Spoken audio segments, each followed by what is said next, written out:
Since the start of the new year, we have been focusing on what it means to and how we might move from beyond being average Christians. Sure, average is good in most areas of life, but are we truly content with being merely average in our faith?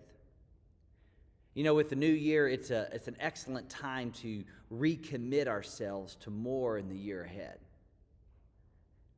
And now, over the past 2 weeks, Pastor Manny has shared what scriptural holiness is and why it's important and how we can become more holy in heart and life.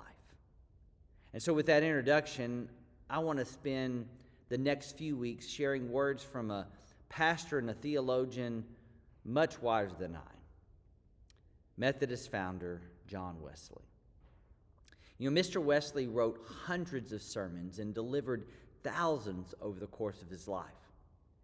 And he took some of his very best and he compiled 53 into a collection that has become known as the Standard Sermons.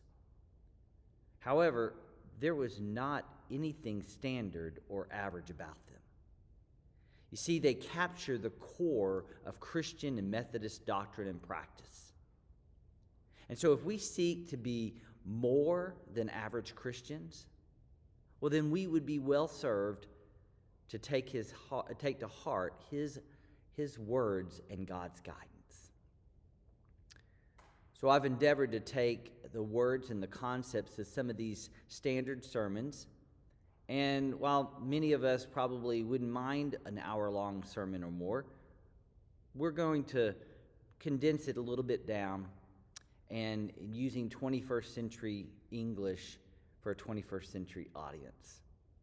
And so this Sunday, we're going to take a look at Wesley's sermon, The Almost Christian, delivered in 1741 to an audience of clergymen and students at Oxford University, where he discusses the difference between an almost Christian and an altogether Christian.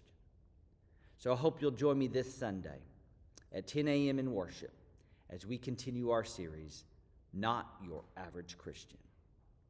See you then.